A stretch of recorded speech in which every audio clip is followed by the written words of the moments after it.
Now we're going over to Article 3. The first panelist on Article 3 is Governor Gina Raimondo and Kevin Gallagher.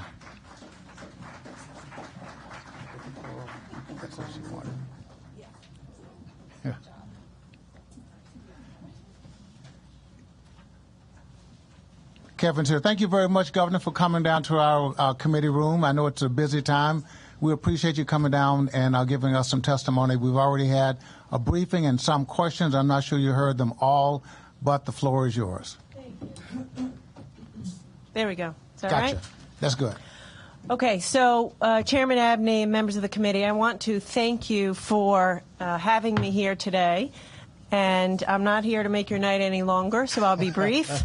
But this is an important proposal that I believe could be a game changer for Rhode Island, and I wanted to come down and ask you for your support.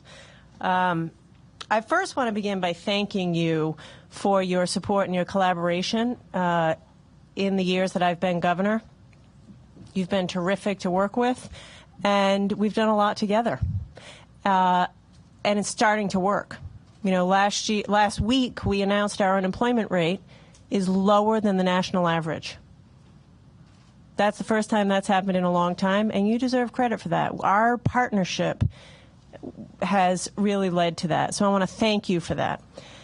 So the Rhode Island Promise proposal is all about is making sure that Rhode Islanders are getting the good jobs that businesses are creating. So the good news is companies are creating thousands of jobs and have been doing that. Now it's on us.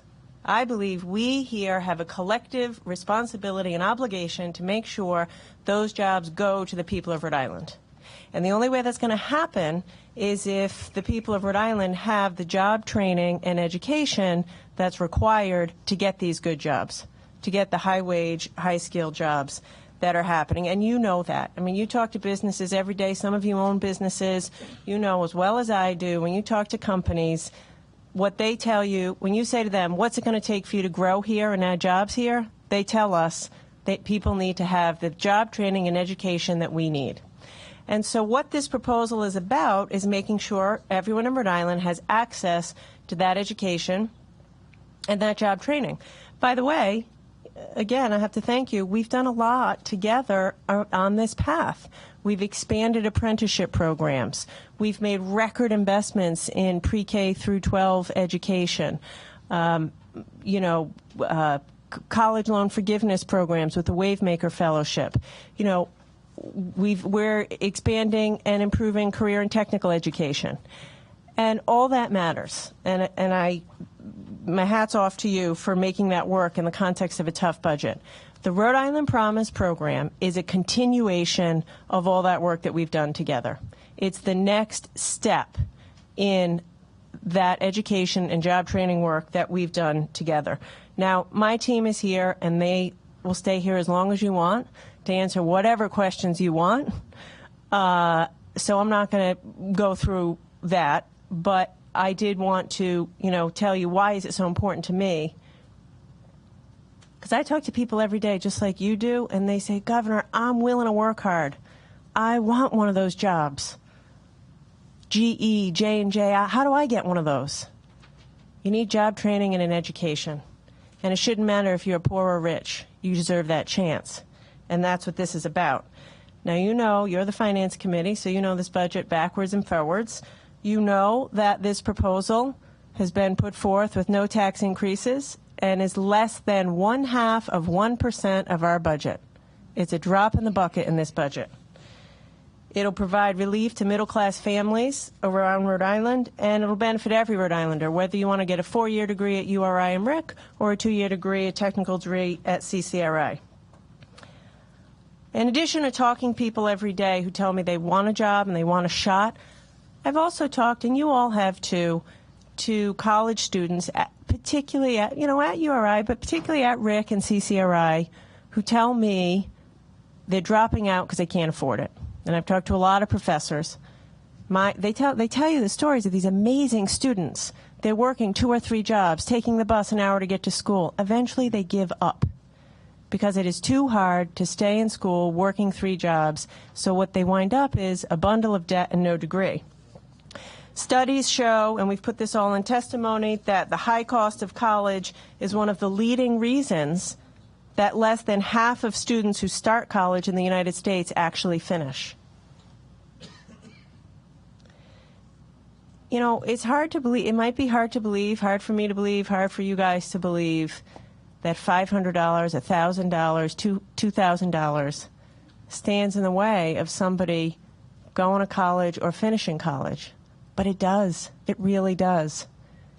The average Rhode Island Promise scholarship will probably be a couple $1,000, but it has the power to change lives and keep people in school, get that degree, and get a good job. In Tennessee, they've enacted a similar program, Republican governor, Republican legislature, and I won't go through all the details. My staff's happy to answer any questions. But they passed a similar program several years ago.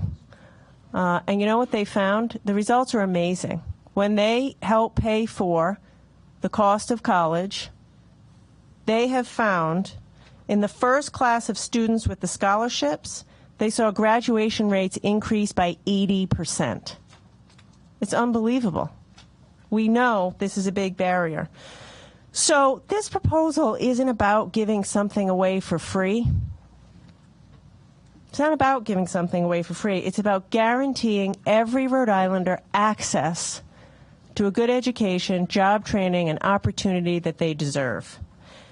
Permit me for 30 seconds. I've received hundreds and hundreds of letters. I will not read them all to you. I have a small selection here from high schoolers, and if you have a minute, read through them. These kids are amazing, and they just want a chance. But Elizabeth Flaherty wrote to me, she says, as a middle-class family, we finally feel like we may possibly get a break. This proposal is proof that working hard pays off.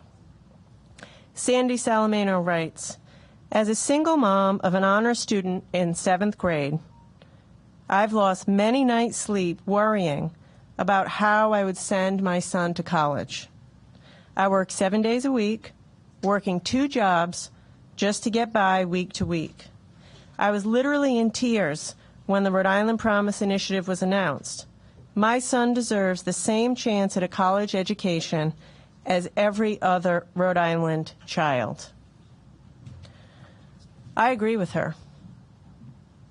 I saw these kids in the hallway. Man, they have talent, they have promise. They don't have a lot of money, though. And they deserve a chance to get a job. And all these companies that are adding jobs here or coming here, they deserve access to the skilled workforce. Rhode Island, you know, together we recruit companies to come here. I think any company is lucky to be in Rhode Island and hire our people. Our people work hard, and they're lucky to have them. But it's on us to make sure people have the job training and education and higher education that these companies need to hire, and that these kids in the hallway just have a shot. They don't want a handout. They don't want anything free. They just want a shot. And we have the money to do it. It's a drop in the bucket, and I'm here to ask you for your support. Thank you very much. Are there any questions? There are a lot of questions I can hear. That was cute. That was great timing. Yeah, that was cute. For those of you in TV land who don't know what's happening, there's some cheering in the background out in the hallways. But are there any burning questions for the governor on what she just described that any member of the panel, other than Representative Giarrusso, want to ask? Representative Giarrusso, please. Thank you, Mr. Chairman. Governor, thank you for coming. Thank you, Rep. Out of courtesy to you, and I know how busy you are, I do have other questions, but I just have one question for you. Yes, sir. We've all heard the term brain drain, how we're educating our children, and then 70%, or up to around 70%, have to leave Rhode Island because we don't have the jobs here. And on the flip side, 70% nationally do get jobs in the state where their alma mater is. So I'm just wondering, how do we address that if we're giving some breaks to some of the students? Well, it's an excellent question, and we do need people to stay. You know, folks will be here from RIC and URI and CCRI, but the reality is the vast majority of students who graduate from RIC and CCRI, they stay in Rhode Island. I believe students who receive this scholarship will be much more likely to stay in Rhode Island because they, you know, we've given them a hand to get through college. The two problems that keep me up at night are, number one, the number of students who are dropping out because they can't afford it. And again, I have to say, I've spent a lot of time in the cafeterias of RIC and CCRI. It's amazing to me. Or you meet people in the community and you say, why'd you drop out? And they say, well, the gap was, you know, $700. You dropped out of college for $700? Yes. Where was I going to get the money? So that student, if we had given them a hand, a $1,000 scholarship, and they graduate with a degree in nursing from RIC, they're going to go work in Rhode Island and be a great nurse. But without our help, they're going to drop out, maybe. They'll have debt, and they're not going to go be a nurse that we need in our hospitals and that they deserve to have that good job. So, and I spent a lot, you know, GE, Johnson & Johnson, Electric Boat, they want to be in Rhode Island. They love this program because they want to know these people are going to go to URI or CC, you know, wherever, get that engineering degree, and then go work for them. And that's what we want, too, because that's economic development. So I think this is a game changer for our economy. You know, I do. The Providence Chamber came out and supported it. Business folks I talk to are very much in support. They want talent, and we have great talent. It's just college is so expensive, folks need a hand. Thank you, Governor. Thank you, Mr. Chairman. Oh, you're quite welcome. Any other questions? Thank you very much, Governor. I really appreciate that. Go ahead. I want to thank you guys. There's a lot of competing priorities. I'm looking forward to this process. I'm looking forward to hearing your feedback. I'm looking forward to seeking your advice and counsel. And I'm looking forward to doing what we always do, which is get things done together. Because when we come together, we do great things for Rhode Island. And I just, I also do want to thank you. You're going to be here for a little while. And people ought to know that you work hard. And I appreciate it. And Rhode Island's better for it. So thank you. Thank you very much. Appreciate it.